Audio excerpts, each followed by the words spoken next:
Good afternoon, everybody. Hi, my name is Samantha. Welcome to our Zoom lunch meeting to provide you a little bit of update on the recent drought conditions and the level 2 drought that was issued by the state. I just want to inform everybody that we are recording this meeting so that people who can't attend will be able to access the presentation. And the way that we'll do this is I'll be showing a series of slides. I'll share my screen in a few minutes.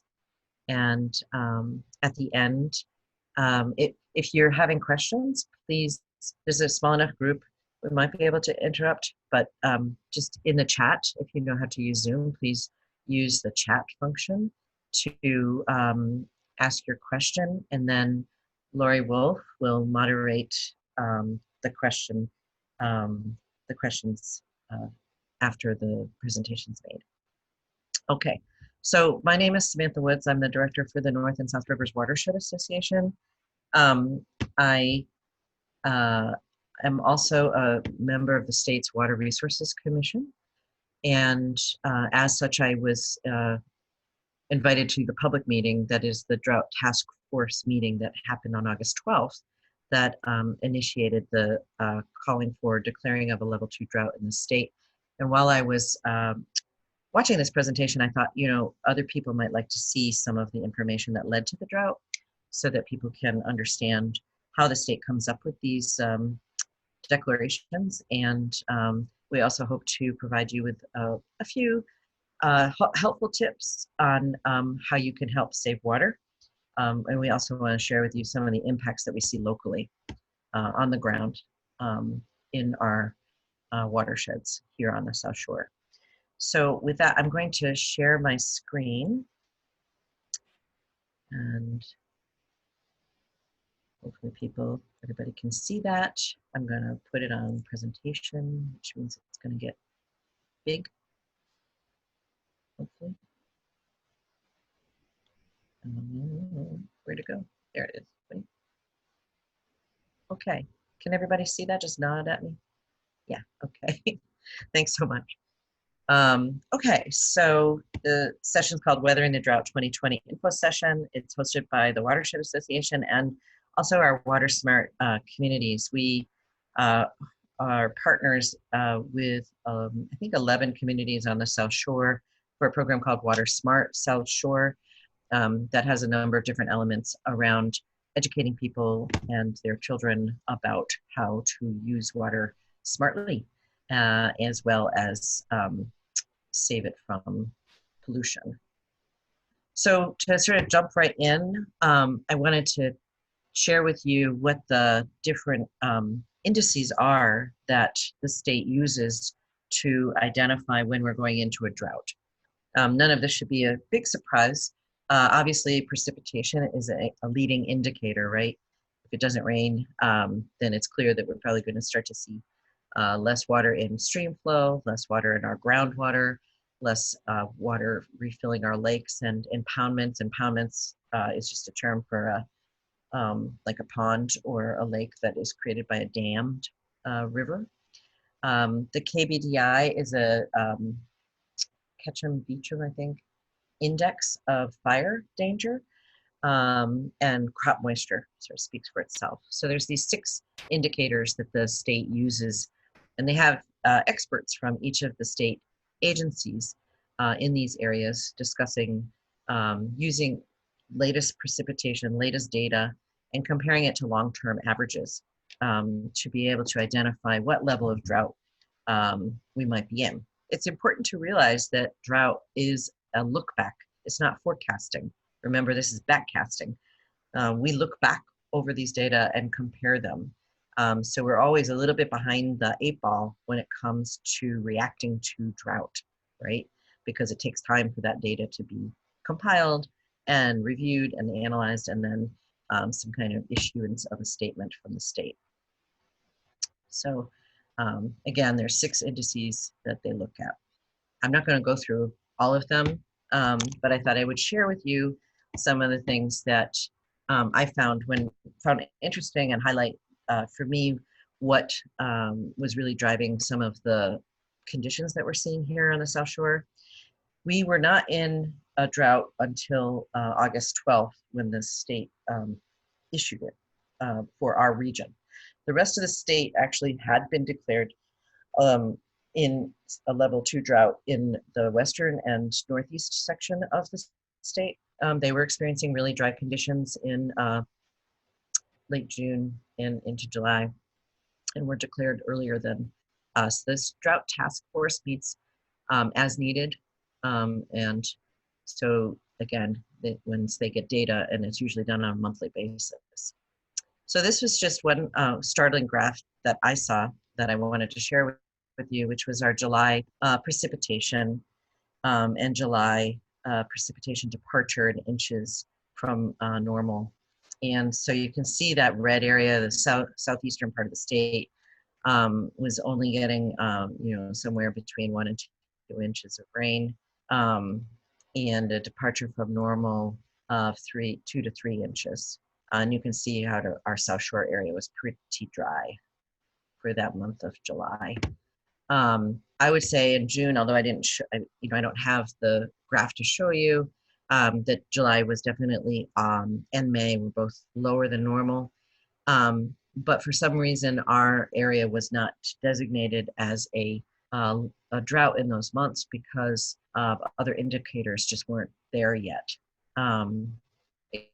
Again, remember, this is a look back and it's an averaging. So oftentimes there may have been, if the gauge that they're using or the gauges that they're using see spotty precipitation, as we were seeing, I believe, this summer where we had thunderstorms or sort of light spotty precipitation, not deep soaking rains, that can, sort of change how the precipitation gets averaged.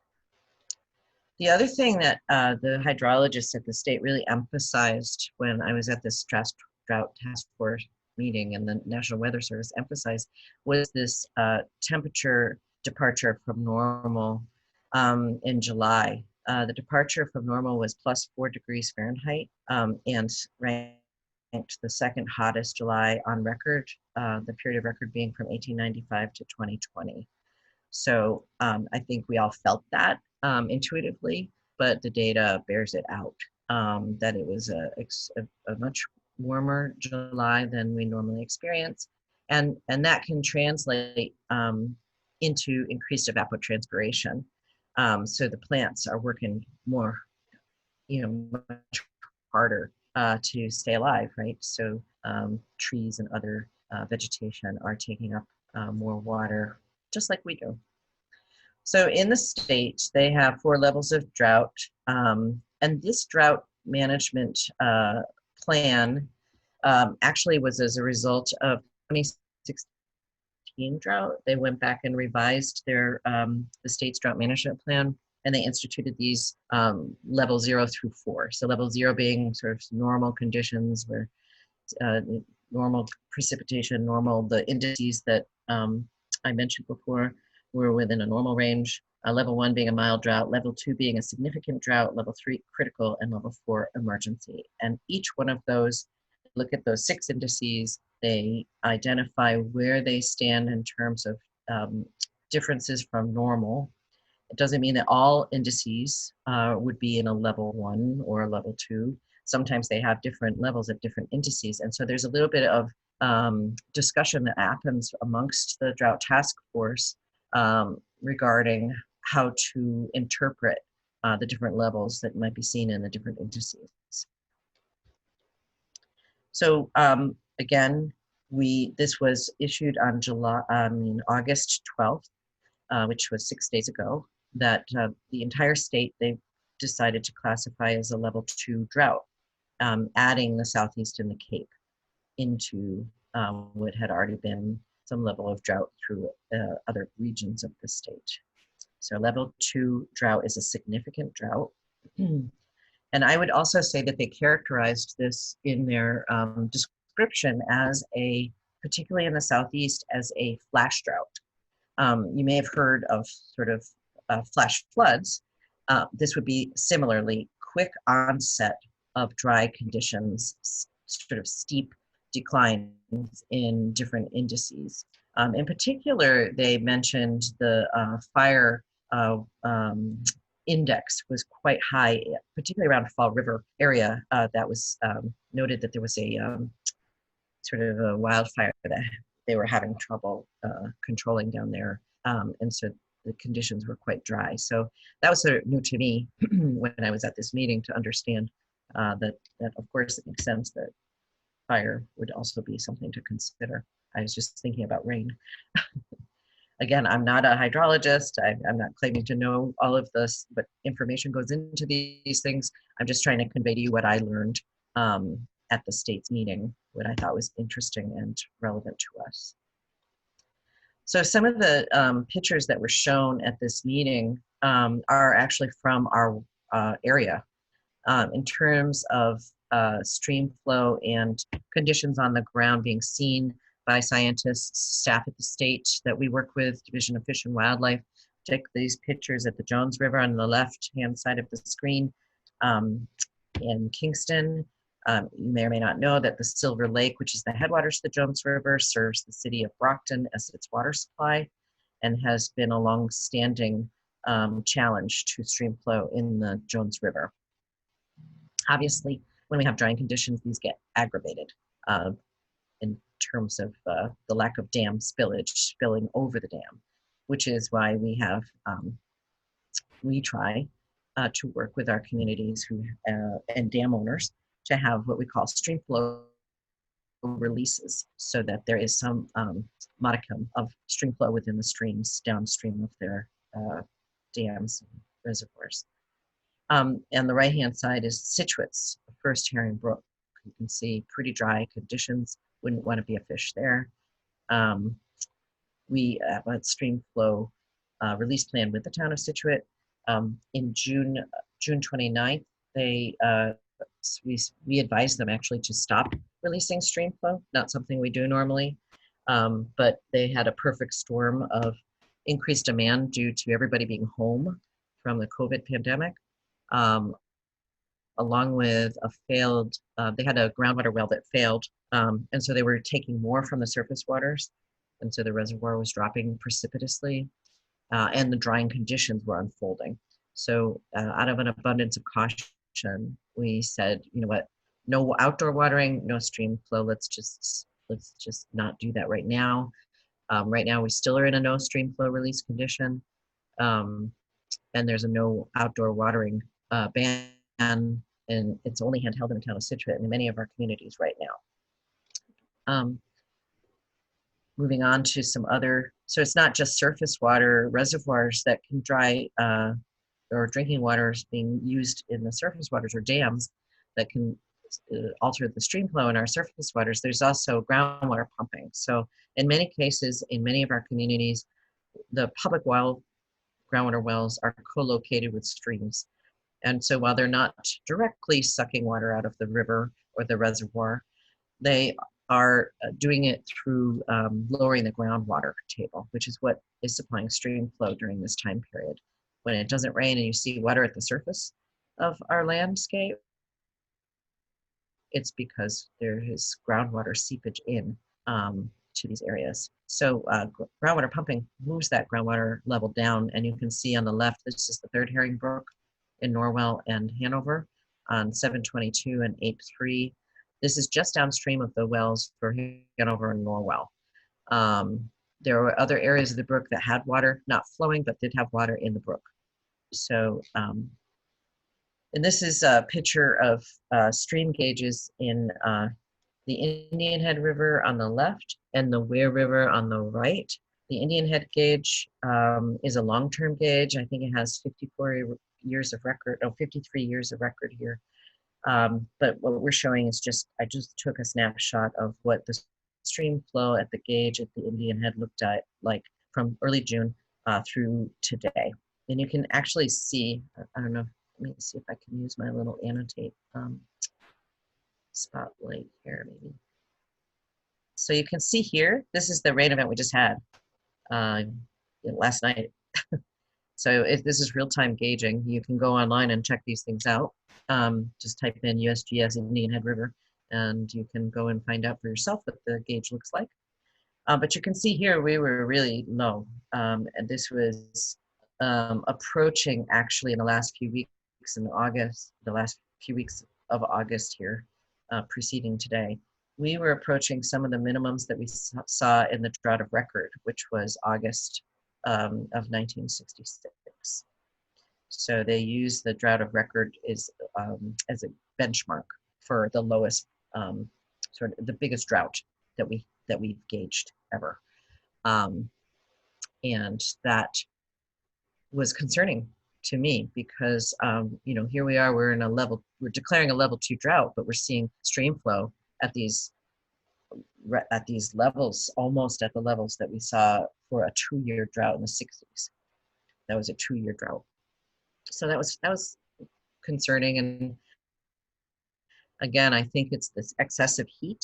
Evapotranspiration increases, heat increases the uptake of water, and the increase in demand obviously exacerbates things. And then this is really sad. This is the Hingham gauge at the Weir River. So you can see here, I actually went back and looked at when we got to zero. It was about July 26th. There's zero flow in this main stem of the river. This isn't a tributary. This is a main stem of the river on Levitt Street, which is next to the Hingham Public Library. So again, obviously for wildlife, this is a condition that is not good. And we actually have some pictures here, some video of fish in the Third Herring Brook. We had a fish kill, and we happened to have scientists there just as the water must have diminished. I'll just play that again because it's short. You can see it on the left-hand side, the fish gasping. And this guy's, yeah, on his way out.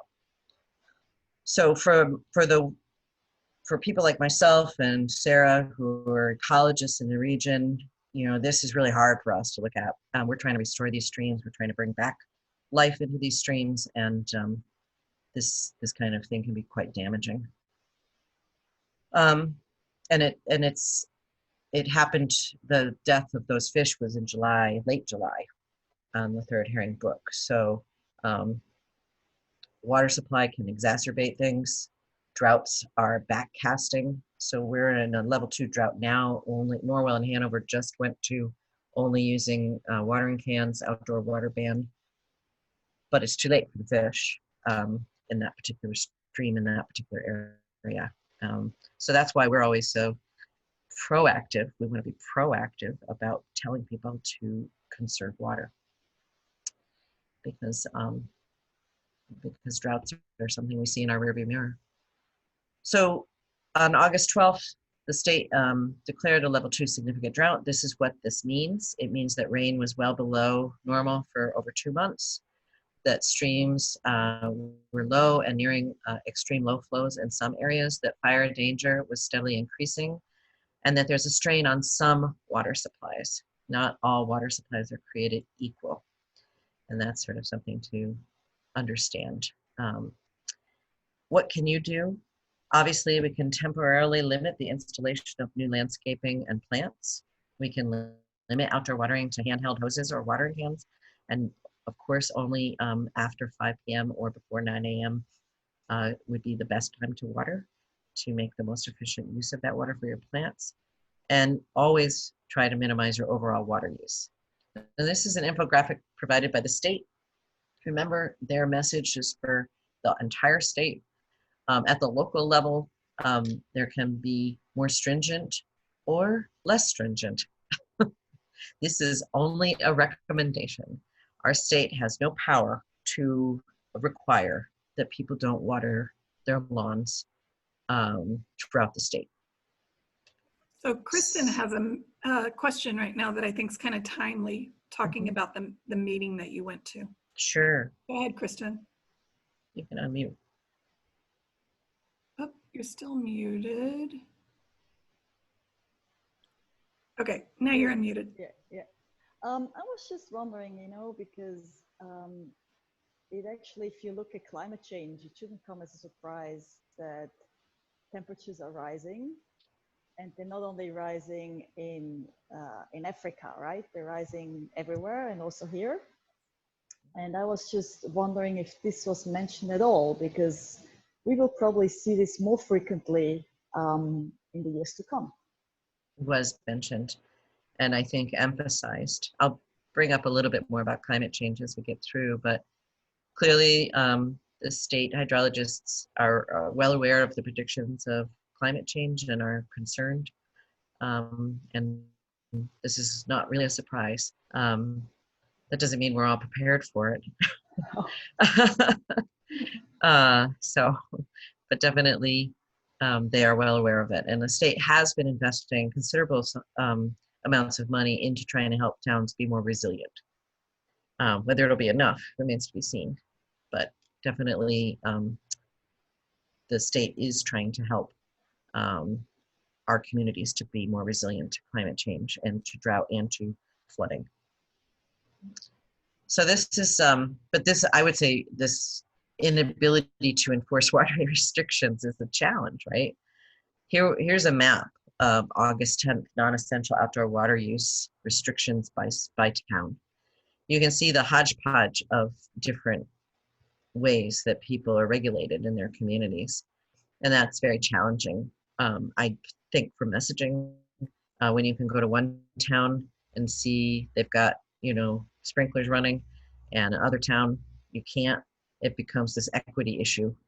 You can see all of around this, the MWRA towns, that is the Mass Water Resources Authority that serves Greater Boston. They have the Quabbin is their water supply. It has 5 years worth of storage. If it never rained, they'd have 5 years of water.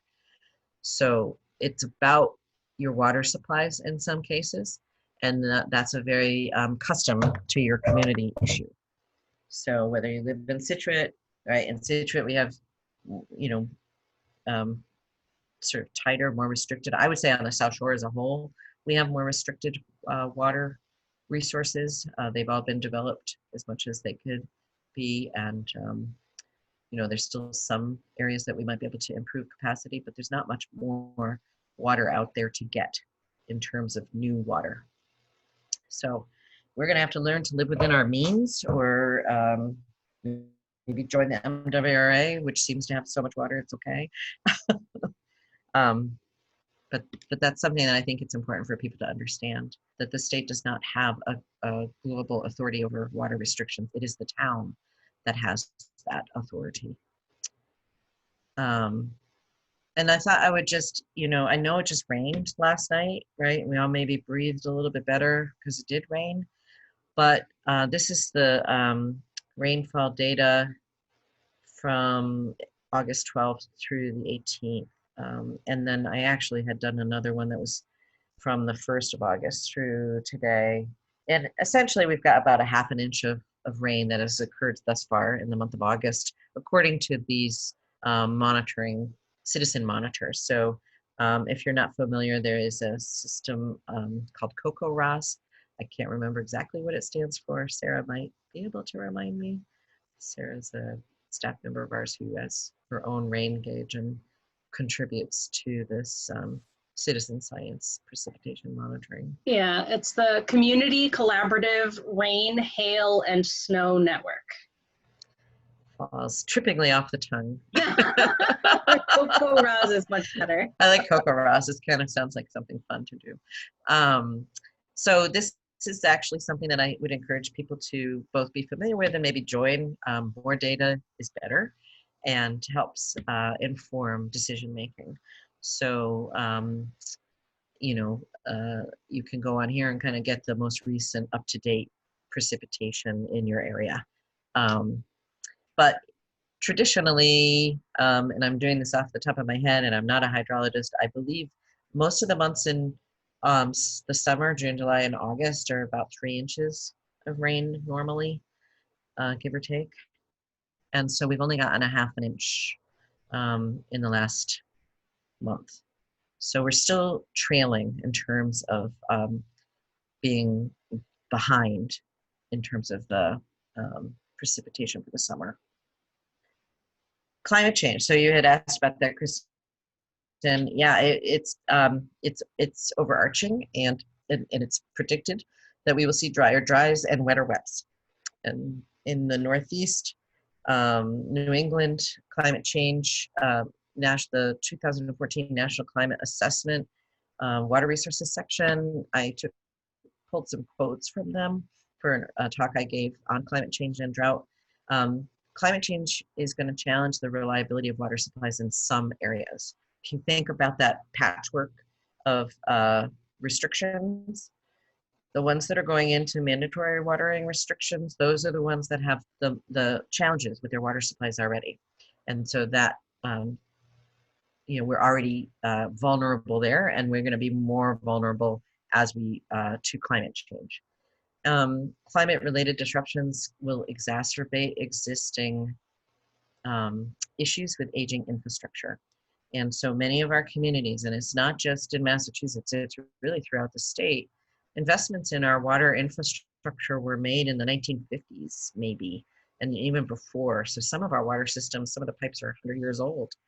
And we haven't kept up with the maintenance needed to replace that infrastructure. And that's not just drinking water pipes or drinking water systems, it's also dams, stormwater systems. All of our water systems are really at their life end from an engineering standpoint, and need to be reconfigured. And that actually offers us a great opportunity, frankly, to not do the same thing as we've done in the past, to design them for a different future, so that we can hopefully continue to have a good, clean water, not only for drinking, but for wildlife and for firefighting and all the other things that we need water for. So again, future potable water supplies are expected to be adequate on average. And that's something I just want to keep emphasizing. You can on average be okay, but if you go outside of the lines and go into the extremes and you get hit by the car, then it doesn't really matter that the average was okay. So you have to plan for some of these extremes. And so that's something that we have to really think about. And so the number of watersheds where demand exceeds supply is projected to increase under most climate change scenarios. And again, I would say that the South Shore, not just the town of Situate, that seems to be in the news a lot, but many of our communities, Norwell, Hanover, Hingham, Hull, all of those towns have, Rockland, all of these communities have very finite water resources that there really isn't that much wiggle room to spare. And part of the problem is the seasonality of both water demand and precipitation. So I just put this in because it's a graph that we have from the town of Situate that shows average demand over the year. And you really could have this be any town in Massachusetts. We see this, doubling of demand in the summertime, and it's not due just to increased population in the town of Situate. This is definitely due to outdoor usage. And so you can see here that we had instituted an irrigation restriction in 2011 and had a restriction savings of about 380,000 gallons per day during that time frame. And so I think it just shows you that there's quite a bit of room to improve in terms of our summertime demand. And it's a seasonal issue. We don't find ourselves with water restrictions or problems in the winter months. We do find in the summer months that sort of nexus of lack of precipitation and increased demand. And now we're going to see, I think, more and more lack of precipitation or drier dries. And so that will exacerbate some of the problems. So one of the things that I want people to take home today is to go to your water bill and compare your usage on a daily basis in your home per person to the state recommendation. So the state recommends that individuals in Massachusetts should be able to use 65 gallons per person per day And it's an easy thing to figure out. You take your water bill and you look at the total number of gallons consumed. I recently did mine, and got it right here. And my bill does CCF, cubic feet, instead of gallons. So you can take that if it's in CCF. I'm not sure what this C, the first C is, 1,000, I guess, because 7 in mine it says 7 CCF, but it's 7,000 cubic feet. And then you can go to Google and just type in the the conversion. So you can just type in your number of cubic feet and then say equal gallons, and it will tell you how many gallons that is if it's not in that unit already of gallons. So you can convert from cubic feet to gallons. I had 7,000 cubic feet. It was a little bit more than 5,000 gallons. I looked at how many days the billing cycle was. In my case, for this particular bill that I have in my hand, it was 32 days. Highly unusual. Usually it's 90 days. It's just that in Hull, where I live, the town's water supply was recently acquired, changed ownership, and so they had to send me the last bill. So then I took the number of days and I divided the number of gallons, and I also then divided how many people live in my household. And in my particular case, it was 54 gallons per person per day. So we do pretty well in our house. Obviously, they've got me kind of yelling at my son, who's 13, get out of the shower, or get a shower first, but don't stay so long. And we have a fairly new home, so many of the fixtures are very conservative. But we do use water outside. I don't irrigate, but I do handheld watering of my tomato plants and other things. So I'm not completely austere. And so, I think that's sort of interesting. I don't feel the lack of water in my life. And I'm at 54. So anyways, I think it's really important for people to do this and just to see where they're at, so that they can have some benchmark to check themselves out. The other thing that I would mention to people in terms of leaks on the indoors is that one way to really understand if your house is having a leak is to go, before you go to bed at night, go down to your water meter and take a picture of the reading of the meter. Make sure take this picture after everybody's brushed their teeth and gone to bed. And then before anybody gets up and uses water again, go and take another picture of your meter and see if it's moved. If you have, if the meter has moved overnight, then that means some water is being used within your household that you may be unaware of, and you may have a leak someplace. Then you have to do a little more detective work. I would first always look at the toilet, and you can do some simple dye test to see if your tank is leaking. Oftentimes the flapper valve just needs to be replaced. Over time, minerals and it can just degrade the rubber on that seal. So that's just some really simple things that I hope people will do to get a better sense of where they stand in terms of water usage. But the biggest issue, really, the biggest way that we can save water is not to use it outside inefficiently. And so if you are using water to water your lawn, it can use an enormous amount of water. People, I don't think, really understand the amount of water that comes out of the sprinkler heads. And so we did a calculation that says if you were to water 1 inch of water on an acre yard, that's about 26,000 gallons of water.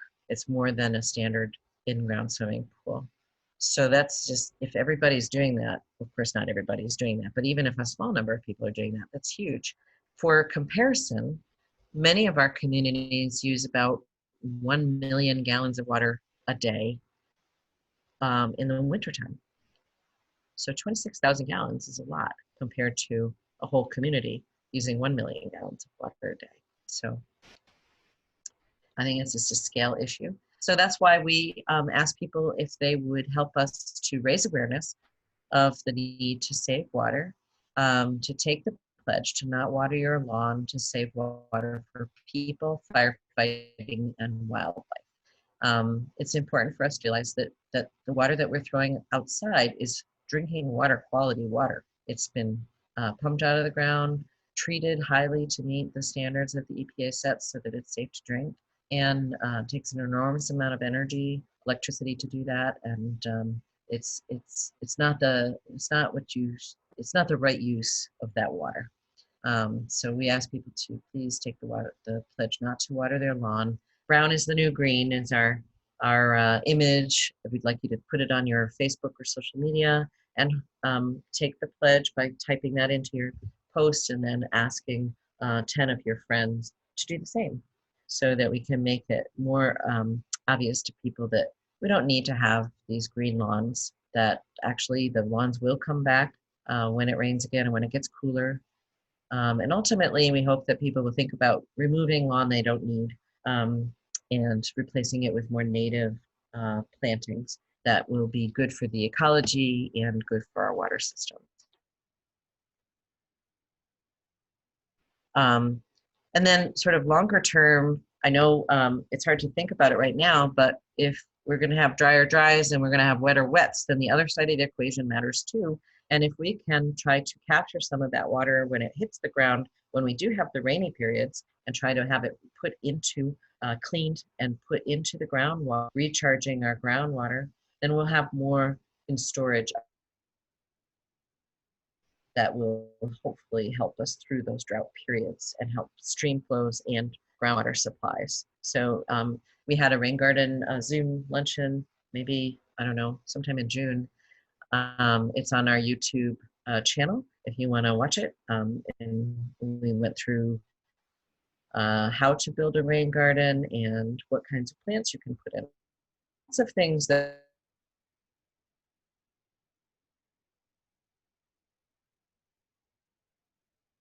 really need, particularly here on the South Shore, to really think about how new development occurs and how we can have what I would call a net zero increase in water demand. And to do that, we would have what's called a water balance policy. So every new development would be required to come up with either 1 gallon or 2 gallons for every gallon that they would like from system. And in that way, we can either keep demand stable or we can even reduce it. And the way that the developers do that is by contributing to a fund that helps conserve water.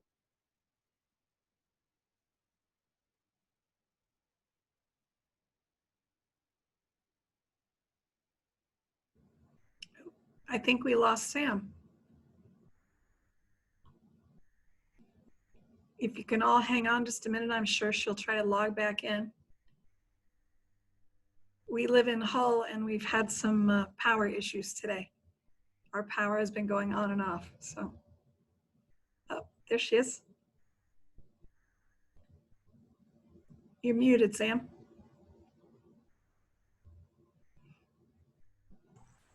Sorry, we lost power and connection. So now I'm back. Not sure where I left off with you all. I was talking about water balance. Was that where you left me? So just to recap on that, I think that was my last slide. Let me just look at my slides while I'm, yeah, that was my last slide. So the water balance policy is something that other communities have introduced into their communities to keep demand stable or even reduce demand. In Hingham, they do it, and in Weymouth, I believe, and some other communities throughout the state. But essentially it allows the developers to come in and provide funding to reduce demand in the system, in the current system. So they would install low flow toilets in public buildings and or contribute to, once you get through the public facilities, you can move on to older homes in the community, offer subsidies ways to people to reduce demand. Are you still hearing me? You're all We can hear frozen. you, but you're frozen. Okay. All right. Well, so that's sort of the end of my formal presentation. I'm happy to answer any questions that people might have. I think it's a small enough group. If you just want to We've got a few raise your hand, questions maybe Lori can and help comments. call on you. Kristen Eigenman had an observation, if you want to share that, Kristen.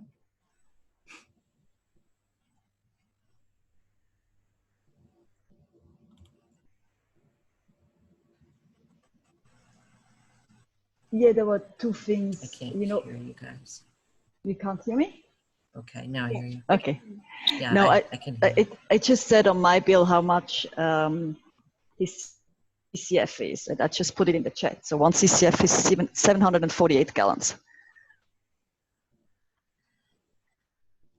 Can you hear me, Sam?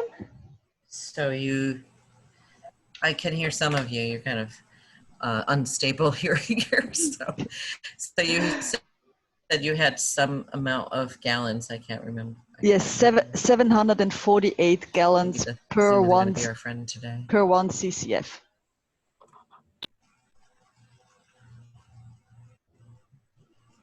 She said 748 gallons is 1 CCF. I think we're all Okay. in and out Yeah, here. I believe you. yeah, it's not me that said that. It said that on the bill. Okay. No. Oh, okay, good. Good. And then Janice McPhillips. I use Google to answer all my questions like that. Yes, Janice. Hi there. No, I was, can you hear me? Yes. So that's 65 Yes. gallons per person per month, obviously is not including water if you're watering a vegetable garden. So Yeah, it's per day. per day. Yeah. It's per day, Janice. Okay. Mm-hmm. 65 gallons in a month would not be very much. 65 gallons per person per day. I'm going to go look up my bill, but Mhm. I mean, like you know, I have a pretty large vegetable garden, and I probably would blow through that, and I feel totally fine doing that because I'm growing food. So, but then I see pictures of that dead fish, and I think, oh, this is terrible, you know. Mm-hmm. But just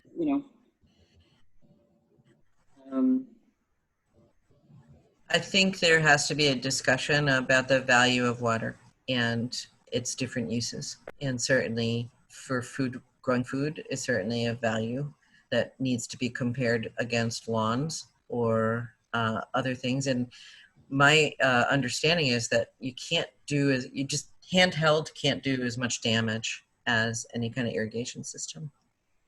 Can you guys hear me? This is really I can hear. unfortunate.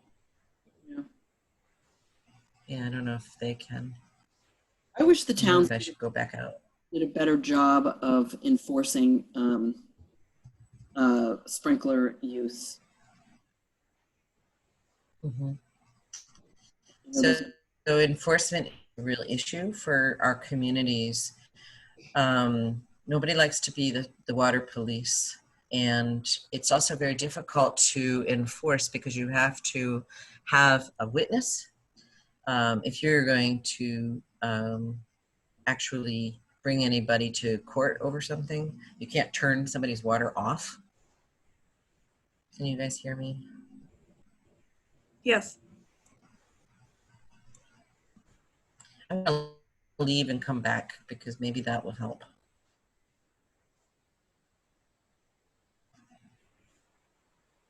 Okay, Sam's frozen again, so I think she's going to go out and come back.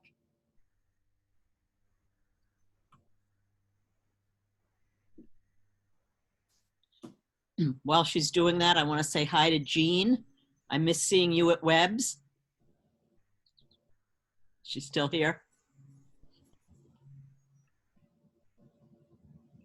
No.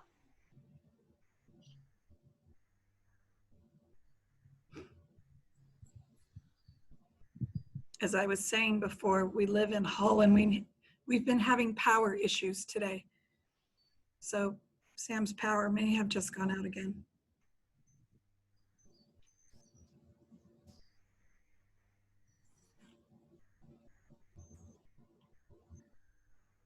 And she's back.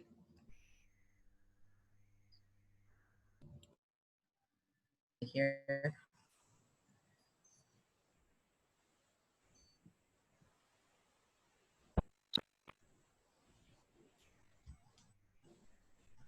Are you back with us, Sam? I just came back. Okay. So I guess you can still hear me. Yeah, we can. So Craig had a question as well. I don't know if people had heard my enforcement discussion. Yeah, I think we did. We Answer did. to Janice. Yeah. Lori. Yes, we did.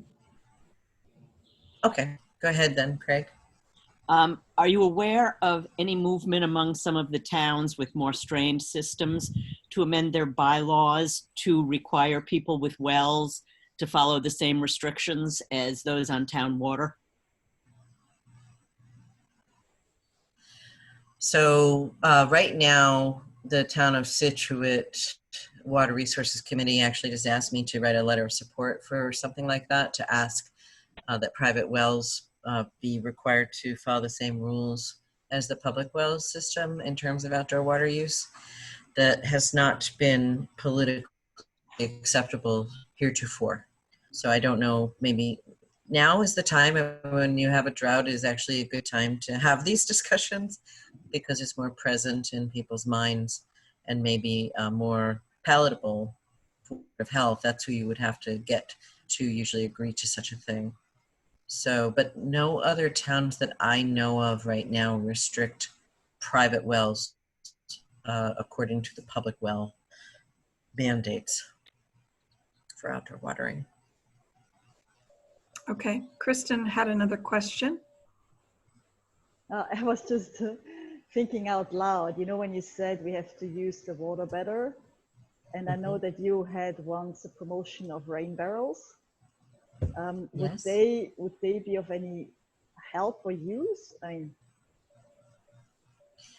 For a little while. I mean, certainly like last night's rain would be more useful now if you had it stored in a rain barrel. So yes, I do think that they can offer some short-term drought help. Definitely. I think that that would be a good idea. I also think that hopefully the state at some point will loosen some of the regulations around the use of gray water for outdoor watering in our communities. But it's a cost issue for most people to renovate their home to allow for gray water use outdoors. I think the better answer, frankly, is to change either live with brown lungs or put native plants outside. But this idea that we're going to use drinking water on our landscapes is probably going to be difficult to support.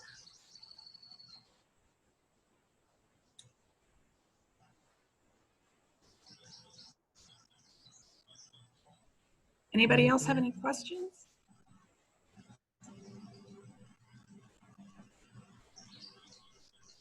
I'm sorry that the connection was not the best today. Must be a lot of people Zooming at lunch.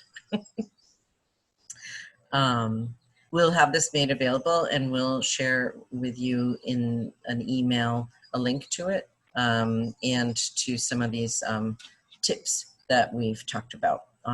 You can find them, a lot of them, on our website at watersmartsouthshore.org. That goes directly to the section of our website that's all about the sort of water smart principles that we've been talking about. So, you know, again, I think in the short term, please don't water more than you need to maintain, you know, again, your garden for food. But definitely, you know, handheld is what's being required by people right now. And I'd like you to think about, you know, what you can do in your landscape that might help this situation as climate change unfolds. And with that, I think we'll end it. Thanks, everyone. Thank you, Sam, Lori, Sarah, everybody. Thank you so Thanks. much.